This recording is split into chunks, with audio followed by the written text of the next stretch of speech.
Muy famosa de Times Square. Hemos estado pues monitoreando cómo se ha estado desarrollando la elección presidencial, en donde pues ya se ha marcado una tendencia muy notoria de cómo va a poder pues culminar esa contabilización de votos que se está llevando a nivel nacional por medio del colegio electoral. Pues ya hemos visto de que la tendencia está hacia el expresidente Donald Trump y todo figura que muy probablemente él vaya a ser el 47º presidente de los Estados Unidos, pero aún así hay que seguir esperando hasta que se contabilicen todos los votos de los 50 estados para saber cuál va a ser el resultado final. Mientras tanto, aquí en la plaza de Times Square podemos observar que hay muchas personas que ya han llegado de diferentes partes de la ciudad, algunas personas también aspirantes a muchos cargos, en este caso también personas que han venido a apoyar a sus candidatos. Hemos visto que ellos han estado llegando. También pudimos observar que algunas pequeñas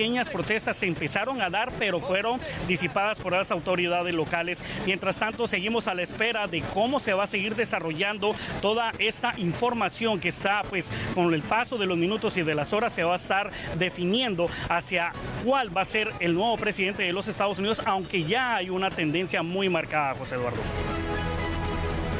Muchas gracias, Gerson, muchas gracias por el reporte. Estaremos pendientes, por supuesto, de allá, de las noticias que nos estés mandando para poder seguir informando a los guatemaltecos en esto. A mi espalda vamos a proyectar el mapa de los últimos datos que tenemos y cómo va. 230 a 205 votos electorales en los Estados Unidos y podemos ver justamente cómo Wisconsin, Michigan, Pensilvania y Georgia, por supuesto, son estados muy importantes. Arizona también es un estado interesante porque representa 10, 11 votos electorales, así es que interesante. Embajador. Creo que esta elección, el tema central es la economía para la decisión doméstica. Se está pagando una factura de cuánta inversión ha hecho Estados Unidos en decisiones de política exterior. La subvención del conflicto de Ucrania está pasando esta factura. Si esos miles de millones de dólares que han destinado a ayudar a Ucrania les han hecho falta en inversión doméstica y regresando a tu pregunta anterior, ese voto latino, ese voto afroamericano masculino que necesita generar ese ingreso o esa comida para sus hogares, se ha resentido ante la recesión que se ve internamente en Estados Unidos. La propuesta de Trump bajo su lema de hacer grande de nuevo América, que está muy fresco en la memoria, ¿no? De cómo regresó inversión capital estadounidense que estaba afuera, regresó durante los 4 años de la presidencia anterior del presidente Trump, algo que no se vio o no fue tangible en la administración Biden. Y le toca a la candidata Harris pagar o sostener en sus hombros ese precio y ese costo de lo que no sucedió en estos últimos 4 años. Y por eso estamos viendo en este mapa cómo estos estados clave que habíamos ya referido están con una tendencia republicana. No se han contado todos los votos, todavía nos falta para llegar a ese punto. Sí, Trump no puede cantar victoria. Todavía es muy temprano en este proceso, la tendencia está, todos los canales que van haciendo estos análisis están marcando esa tendencia hacia el presidente Trump, pero todavía nos falta. Ahora, quiero señalarles un par de datos también que quisiera que pusiéramos sobre la mesa. A ver, el voto popular, o sea, estos son los votos electorales, pero el voto popular, Trump va muy a la cabeza. Sí. Trump va muy a la cabeza, ese es un dato. Y luego, cosas como la que sucedió en Pensilvania, cuando vemos toda esa cantidad de carretas de los Amish, de los menonitas, salir a votar cuando nunca habían participado en una elección. ¿Qué síntoma nos da? Estados Unidos es profundamente religioso, porque muchos creerán que no, pero es profundamente religioso. Sí, aquí hay, tomando en cuenta lo que, sumando a esta pregunta, cuando hablamos de segmentos de la población, hablamos de los latinos, hablamos de las mujeres, pero la pregunta es que uno cuando lo analiza ve, digamos, todo el bloque de lo que son las mujeres y cómo, por ejemplo, un tema que sí fue un tema que yo creo que sí presentó y manejó de una forma muy liberal, obviamente, pero los demócratas, el tema de los derechos reproductivos, el aborto. Pero la pregunta es si todas las mujeres jóvenes, digamos, en edad de tener hijos, van precisamente a votar, entonces, ¿cómo podría verse un voto más a favor de los demócratas? De la misma forma en los latinos, de la misma forma en los afroamericanos. ¿Quiénes tanto van? Recordemos que se vota en martes. Y lo que hablábamos también fuera del aire, tenemos en el caso de Pensilvania, de Ohio, hay zonas, digamos, por ejemplo, Filadelfia, el centro y el corazón de Filadelfia tiende a ser muy demócrata, pero todos los suburbios y particularmente las zonas rurales de Pensilvania, que entre otras cosas, ahí es donde nace la figura del fundamentalismo religioso, como lo conocemos hoy en día, la interpretación textual de las escrituras. Entonces, y ahí es la diferencia, ¿quiénes sí salen a votar? Y entonces, si salieron, digamos, en masa, digamos, ciertos segmentos que estaban a favor de uno u otro, es lo que también está marcando esa diferencia. Este par de datos, ¿cómo los ven? Pues sí, creo que el apoyo que tuvo el avance de la agenda de género es algo que en estas elecciones le está pagando la factura nuevamente a la administración actual. Y como candidata, Harris continuó con ese mensaje. Y es algo que ha chocado con ese corazón rural de Estados Unidos y que ha motivado el que personas que no votaron antes hayan salido a votar en esta elección. El voto popular sí está arriba con el presidente Trump ahorita, pero hemos tenido casos en elecciones de Estados Unidos donde se ha ganado el voto popular, pero se pierde el colegio electoral, que es un escenario que todavía tenemos que terminar de ver. Porque, pues, como funciona el sistema para nuestra audiencia, no es el que tenga más votos de personas individuales votando, sino es el candidato que obtenga la mayoría en los estados que le va a dar ese número mágico de 270 o más. Yo remarcaba lo del voto popular por la misma personalidad de Trump. A ver, caedor bien, pues no ha sido, ¿no? No lo es, pero de nuevo vamos al tema economía. La inflación local es lo que está definiendo esta elección como tema prioritario. El tema de los conflictos bélicos afuera, qué consecuencias pueden tener para Estados Unidos.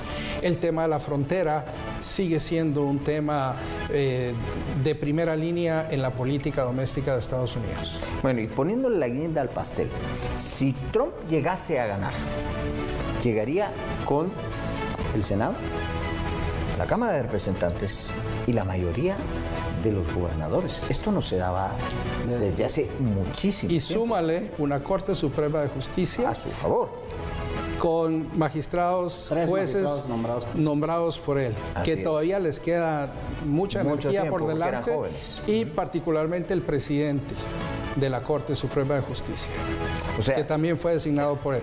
¿Cómo se ve ese escenario si llegase a ganar Donald Trump? No, digamos, nuevamente, por lo menos por los próximos 2 años, es un cheque en blanco. Es, digamos, venir y hacer una serie de cambios que tal vez no pudo llegar a concretar en su primer gestión, sus primeros 4 años, y pueda que lo veamos así. Por ejemplo, en el caso de Centroamérica, cuando vino en su momento y dijo, vean, el plan Alianza para la Prosperidad del Triángulo Norte no sirvió, y quería proponer un plan que se iba a llamar América Crece, y no se pudo precisamente porque se venía con todo el tema de las elecciones, no se pudo implementar. Entonces pueda que veamos ese tipo de planes que se implementen de una forma con mayor agilidad, mayor rapidez que lo que era teniendo una Cámara de Representantes o un Senado adverso. Y una última cosa que Rodrigo mencionó muy correcta es que también esa agenda progresista de los demócratas, de diversidad, de igualdad, de inclusión, al final del día se presentó como algo prioritario, y para muchos de los votantes dicen, miren, a mí esto realmente a mí no me importa. O sea, esto para mí es un tema más, es cultural, es secundario. El gran problema al final del día son esos temas, digamos, la economía, la seguridad, y eso es lo que estamos viendo, esa expresión lo estamos viendo en los votantes. Todavía se hacía la broma hoy, y era broma en redes, pero no sabemos cuánto pesó. La famosa historia de la ardilla en Nueva York. Sí. ¿Y cuánto pudo haber pesado ese último golpe en el corazón de muchos indecisos en los Estados Unidos? El caso es que usted es experto en diplomacia. ¿Cómo va a ser ahora el espectro? Porque Donald Trump tiene dentro de sus metas el Departamento de Estado. Esa es una de las agujas que tiene puesta. Una ventaja con la que llega el presidente Trump en caso de ser reelecto ahora o electo es de que ya no va a necesitar un periodo de aprendizaje, porque él viene ya con 4 años de experiencia y desde el día 1 con mucha claridad de qué quiere hacer, dónde se quedó en sus intenciones o sus esfuerzos en su presidencia anterior. Y sí, el Departamento de Estado es clave. Entra con 2 temas de política exterior de muy alto impacto para Estados Unidos. Es el conflicto de Ucrania y la situación de Israel y todos sus vecinos. Un gran tema que a lo largo de la campaña el presidente Trump estuvo recordándoles a todos los electores es: en mi periodo no hubo un solo conflicto iniciado por Estados Unidos. Él llega con la consigna de detener la crisis que se está gestando alrededor de Israel. Y hoy me imagino que los políticos o la dirigencia en Irán están muy pendientes de lo que está sucediendo, porque las decisiones que ellos puedan tomar en los próximos días vienen en función de qué pasa esta noche. Con un presidente Trump electo, saben que su ventana de oportunidad se termina en enero y podría acelerar una decisión que le tocaría a esta administración resolver. Un presidente Biden que está totalmente anulado, pero sigue siendo el presidente. Ahora, hagamos el otro lado, porque si bien es cierto, parece una tendencia clara, pues podría ganar Kamala Harris todavía. Si eso pasa, igualmente va a llegar con un Senado totalmente en contra, la Corte Suprema y la mayoría de los gobernadores.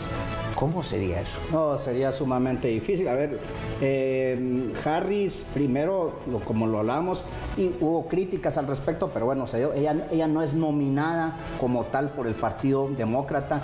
Ella es la primera campaña masiva que hace, se le ha notado cansada en estas últimas semanas. Y de repente a ella le cae, es designada en una situación en donde, digamos, no se esperaba. Cuando viene el presidente Biden y dice, doy un paso, no opto por la reelección. Entonces, si en estos 4 años, si juzgamos el rol de ella como vicepresidenta, que se le dio su primer viaje al exterior fue aquí a Guatemala a presentar la estrategia migratoria Biden-Harris, no le fue nada bien. O sea, eso ha sido una catástrofe. Entonces, no solo es el aprendizaje que tendría que tener sobre este tipo de conflictos y los obstáculos políticos que se le presentan a nivel doméstico. En ese primer viaje que hizo, vino a ofrecer $3,000 millones de inversión para Centroamérica, el Triángulo Norte, Guatemala, Honduras, El Salvador. No vimos un centavo de esa inversión. Ella afirma que sí hubo inversión, pero habría que preguntarle dónde estuvo. Pues en estos 4 años se notó su falta de cintura o capacidad para manejar estos temas de política exterior, y no es lo mismo ser vicepresidente que ser el presidente. Y yo dejaría con un gran signo de interrogación una decisión voluntaria del presidente Biden de hacerse a un lado. Creo que en mi lectura fue realmente forzado a salir en una estrategia de liderazgo político demócrata, al ver lo mal que iba ese desempeño de su capacidad en la comunicación a los electores. Y pues bueno, el Partido Demócrata en ese escenario es con quién vamos. Y hubo una lucha interna muy fuerte que finalmente termina beneficiando a la vicepresidente, pero pues si ella hubiese sido, o sea, al correr en un proceso de primarias, no hubiese ganado ella esta elección. Y esto me trae a otro tema. Ambos partidos tienen una crisis en liderazgo, en la renovación de sus liderazgos políticos. O sea, estamos viendo a un presidente Trump que logra la nominación de su partido, porque no hubo otros candidatos, figuras nuevas, preparados, de una nueva generación. Igual sucedió con el Partido Demócrata. O sea, teníamos al inicio de este proceso electoral a dos octogenarios que ya están en sus últimos momentos políticos. Hay que reconocer que el presidente Trump con mucha más energía en todo este proceso que el presidente Biden, y cuando se da ese relevo, pues hubo un cambio de estrategia porque era un contrincante diferente. Si el presidente Biden hubiera llegado hoy probablemente los números serían diferentes. Vamos a hacer otro contacto con Nueva York, allá está Gerson Miranda. Adelante, Gerson, con tu informe. Nuevamente desde Times Square, pues básicamente todavía se sigue dando la cobertura de qué es lo que está sucediendo este día tan importante para nosotros. Tenemos, bueno, vamos a perfeccionar un poco ese contacto con Gerson desde allá en estos momentos por los pequeños problemas en el audio, pero seguimos mientras eso pasa en el análisis acá. Bueno, ya tenemos, me informan, a Gerson. Adelante, Gerson, nuevamente. Ok. Adelante. Muy buenas noches, José Eduardo. Nuevamente, pues de la plaza de Times Square, pues se le sigue dando la cobertura a esta importante elección presidencial 2024. Y es que desde tempranas horas millones de ciudadanos estadounidenses se abocaron a los respectivos centros de votación para emitir su voto. Y ya dadas las horas de la noche ya se ha podido observar una tendencia de cuál podría ser ya el próximo presidente de los Estados Unidos. Y esa tendencia va dirigida más hacia el expresidente Donald Trump. Y es que mucha preocupación también se da, ya que pues por las propuestas tan extremas que el expresidente ha dado de ser reelegido, ya pues muchas personas piensan y creen que es lo que pueda suceder cuando ya el expresidente tome posesión nuevamente en los Estados Unidos. Muchos de ellos están con la preocupación de saber si se va a realizar esta deportación masiva que se ha estado proponiendo, y esa es la preocupación que muchos tienen. Tenemos a un ciudadano mexicano que tiene alrededor de 20 años viviendo acá en los Estados Unidos. Él es Alejandro Vargas y él nos comenta un poco de cómo es que él ha vivido esta elección presidencial, y él pues nos puede ampliar un poquito de cuál podrían ser pues las preocupaciones que la población pueda tener. Alejandro, muchas gracias. ¿Cómo has vivido la elección presidencial acá en los Estados Unidos, lo que se realizó este día? Bueno, estamos, yo como inmigrante mexicano, un poco preocupado porque Donald Trump dice que va a deportar a los inmigrantes, y nosotros venimos aquí a trabajar, a progresar, a sacar adelante a nuestras familias. Yo entiendo que algunas personas que no vienen aquí a trabajar, que vienen a hacer cosas malas, pero son unas cuantas, no por todas ellas pagamos todos. Entonces nosotros venimos aquí a trabajar, a echar adelante, a sacar adelante a nuestras familias. Entonces estamos preocupados, yo como inmigrante mexicano, porque queremos trabajar, y Donald Trump con lo que ha dicho que va a deportar a todas las personas que están indocumentadas aquí en este país, pues me siento preocupado. Pues José Eduardo, estas pues son las palabras de un inmigrante mexicano, pues que él dice y él cree y él siente cuál podría ser la situación que se podría dar una vez pues esta nueva administración comience, pero aún así todavía hay que seguir esperando para que la contabilización de votos se siga dando a nivel nacional, pero ya hay una tendencia marcada hacia el expresidente Donald Trump para ser el nuevo presidente de esta nación, José Eduardo. Muchas gracias, Gerson. Seguiremos pendientes entonces de tus reportes desde allá, desde Nueva York, y platicando acerca de esta elección. Bueno, escuchamos a un migrante y son, si ustedes lo percibieron, hizo hasta una separación en el tipo de migración. Y es que efectivamente el mexicano, el guatemalteco, el salvadoreño ha llegado con el hombro allá. Pero sí hay un migrante que ha llegado en otro plan y con una situación muy diferente. Hay gente preocupada en este sentido y esto va a ser un punto de choque con la administración mexicana y posiblemente un punto de intercambio con la administración del presidente Arévalo acá. ¿Qué se vislumbra en eso? Bueno, sí, el gran problema es que no hay un control en la frontera. O sea, entra cualquiera. Hemos visto casos hubo una entrevista en un medio estadounidense donde venía un experto del FBI que decía, bueno, hay pandillas de migrantes que vienen y roban en Nueva York y después van a comprar cosas a Florida. Y dicen, pero ¿por qué no hacen lo mismo en la Florida y todo? No, porque ahí los arrestan. Entonces hay una cuestión en la que tiene que haber un orden que definitivamente lo perdió totalmente los demócratas en esta gestión.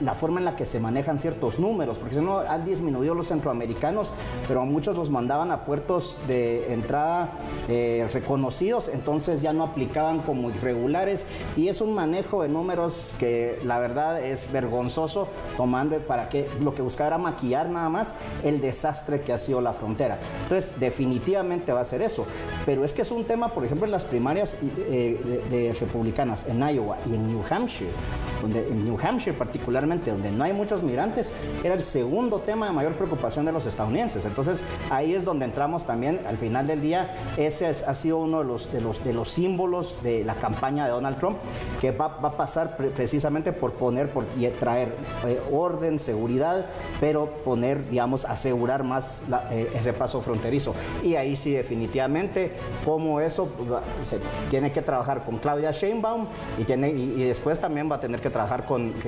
Centroamérica. Claro. Y luego ¿Cómo se ve esa relación? Querría regresar a este tema, perdón, José Eduardo, porque es un tema de percepción también, porque al revisar los números históricos, hubo más deportaciones en el periodo del presidente Obama que en el periodo del presidente Trump. Entonces, y porcentualmente en el actual. Y en el actual, que es demócrata, ha crecido todavía aún más. Entonces, esto es realmente un tema de manejo de mensaje de campaña, en donde se ha explotado la percepción de que un presidente republicano va a generar mayores deportaciones. Y luego el tema de la migración, digamos, fuera de nuestra región latinoamericana, genera una preocupación de seguridad nacional para Estados Unidos. Recordemos las semanas o días siguientes al 7 de octubre del ataque de Israel y la respuesta de Israel hacia la Franja de Gaza, toda la manifestación violenta que hubo en muchas ciudades dentro de Estados Unidos de personas identificadas con la causa palestina.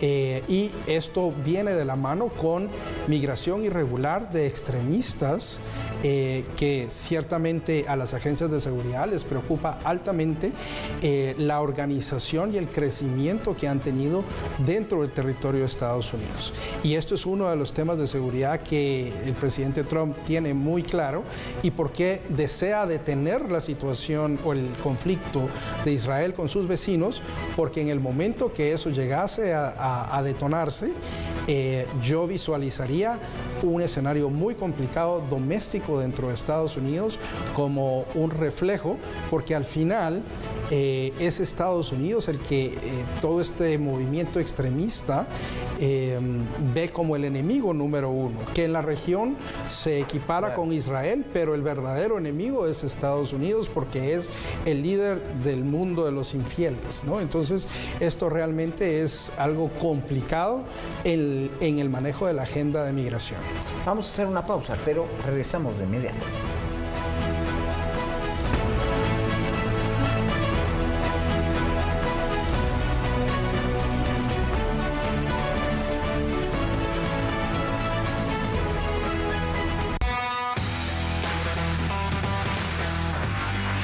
Los grandes eventos deportivos están en la pantalla de A Más Guate.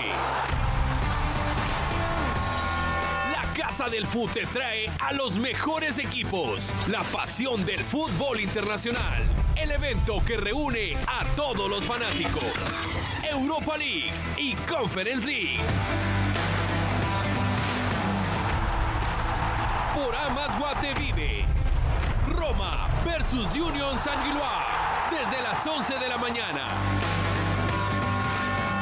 Chelsea versus Noah a partir de las 2 de la tarde. Toda la emoción de la Europa League y Conference League está en la pantalla de A+ Guate, canal oficial.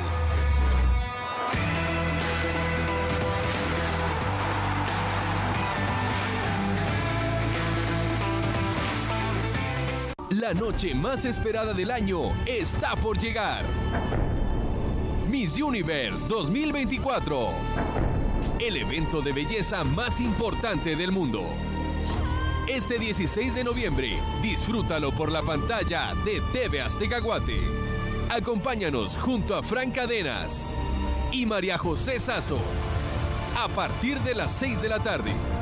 Solo por TV Azteca Guate, el mejor canal. Hechos es compromiso, inmediatez y credibilidad. Hechos es estar siempre donde está la noticia para informarle de manera eficaz y al momento. Hechos sobre ruedas, donde está la noticia, llegamos primero. Nuestro equipo de Fuerza Informativa Azteca tiene el compromiso de informarle de manera inmediata sobre los hechos del día a día. Estamos en constante monitoreo en las calles de Guatemala para que usted viva la noticia primero. Hechos sobre ruedas. Donde está la noticia, llegamos primero.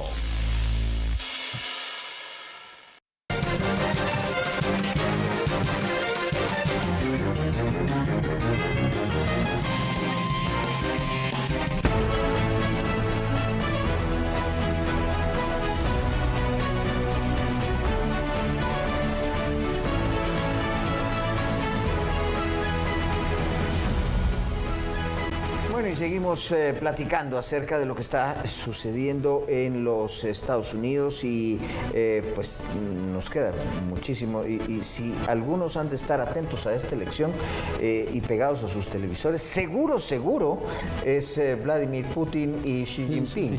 Eso es indudable. Pero antes de llegar a eso, les tenemos unos datos interesantes y es cómo está compuesto el voto latino y el comportamiento que hemos visto. Por ejemplo, California tiene 8.5 millones de latinos, digamos que confesos, o sea, registrados, digámoslo así. Ese lo ganó los demócratas. Texas tiene 6.5 millones, lo ganó los republicanos. La Florida tiene 3.5 millones, lo ganaron los republicanos. Nueva York tiene 2.2 millones, lo ganaron los demócratas. Y Arizona está en disputa todavía, tiene 1.3 millones, pero va encabezando los republicanos en ese sentido. Pues bueno, esta es la composición del voto latino, pero regresemos a los dos líderes que estarán muy atentos a esta elección. Obviamente China está con el tema de Taiwán también, que es un tema importante y que pareciera que con la administración Trump se le aleja un poco la tentación momentánea de poder querer irse a meter a Taiwán. Pero y tenemos el caso de Vladimir Putin, que anunció coincidentemente negociaciones con Ucrania. Así es que, ¿qué podemos decir de esto? A ver, la política exterior de Trump se caracterizó, digamos, en buena medida con él viajando y reuniéndose con estos líderes y decir, bueno, negociemos y hagamos un trato.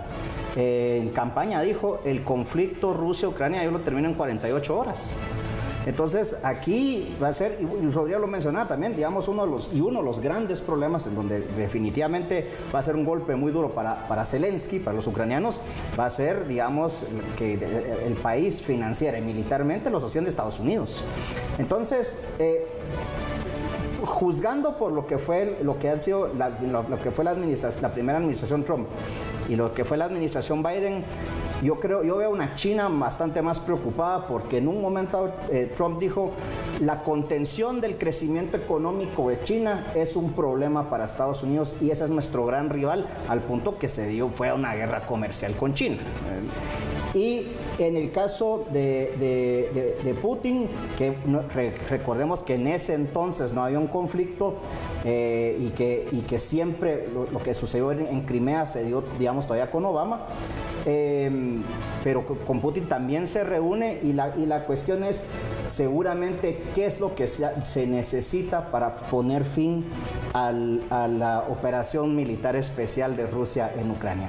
Entonces, yo creo que los dos van a estar esperando eso, pero si analizamos, por ejemplo, Biden se despreocupó de China y declaró prácticamente como su gran archienemigo, lo llamó un asesino a Vladimir Putin. Entonces, eso, claro, son otras las circunstancias ahora, no va a ser el mismo Trump de antes, pero juzgando por eso, yo creo que los dos están muy atentos a cómo van a ser esas reuniones bilaterales con Washington. Está bastante clara las primeras decisiones de Trump en estos dos temas. Con China, hace 2 días dijo, voy con aranceles de hasta el 60% para los productos fabricados en China. O sea, la guerra comercial 2.0 en esta administración. Para Zelensky, no se ha dicho abiertamente, pero la forma de resolverlo es dígale adiós a sus territorios, Rusia se queda con eso y usted siga su vida en paz. O sea, por ahí yo visualizaría que es la propuesta que va a Hubo una reunión, abonando a esto, hubo una reunión cuando visita Zelensky hace poco las Naciones Unidas por esto de la Asamblea General. Curiosamente, pues obviamente se reunió con Kamala Harris y se reunió con Biden, pero va a ver a Trump a Mar-a-Lago y tienen una reunión y una conferencia de prensa al salir. Sí, pues Estados Unidos no le va a dar la espalda por completo a Ucrania porque no le conviene perder ese liderazgo con el resto de los países europeos, pero no va a seguir pagando ese conflicto. Eso está muy claro. Y recordemos que durante sus 4 años de presidente logró tener una muy buena relación a nivel personal, como decía Roberto, con el presidente Putin. Y esto va a ser un punto de partida importante, algo que jamás logró llegar a obtener el presidente Biden. Hay un liderazgo muy diferente de Estados Unidos en estos temas militares.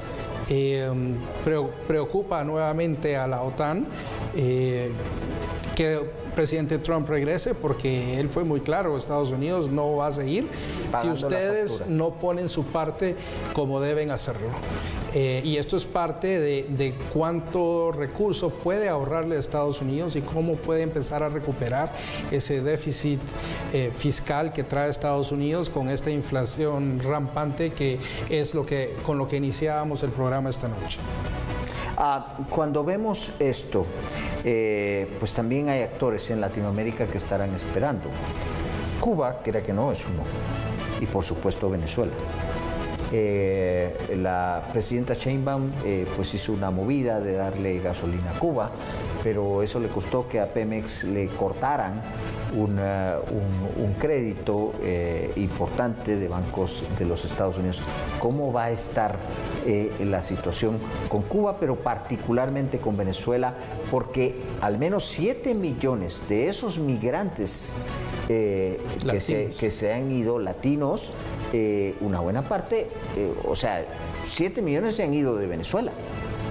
Sí, no, yo creo que... Y son los señalados directamente, de actos delictivos y de no ir a trabajar, precisamente. Eso, digamos, yo creo que, bueno, será de ver cómo conforma un equipo para tratar esos temas, pero primero va a pasar precisamente, digamos, con Panamá, con Colombia, va a hablar con estos países también, porque el primer punto sería detener esa migración.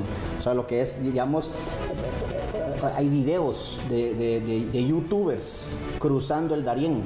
Dicen, no, miren qué difícil, miren, por ahí hay un muerto y todo, pero uno ve los videos y la impresión que tienes, pues no es tan malo, pues la gran mayoría lograron pasar con tal vez un par de bajas. Entonces eso de cierta forma incentiva la migración.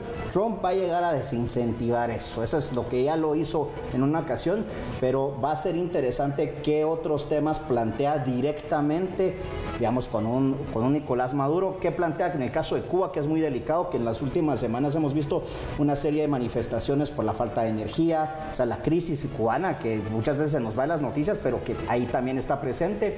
Pero yo sí creo que debe haber una preocupación, precisamente una Claudia Sheinbaum, porque lo decíamos fuera del aire, lo que entra a México, sean personas, narcóticos, contrabando, armas, entra automáticamente a Estados Unidos.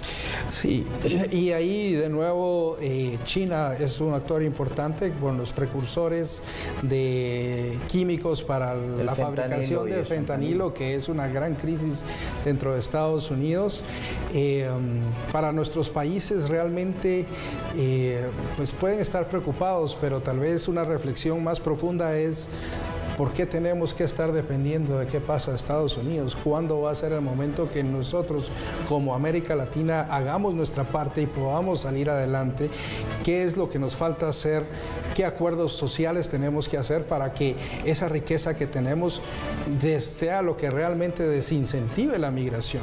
Nuestros migrantes guatemaltecos no se van porque quieren irse, es porque no hay oportunidades.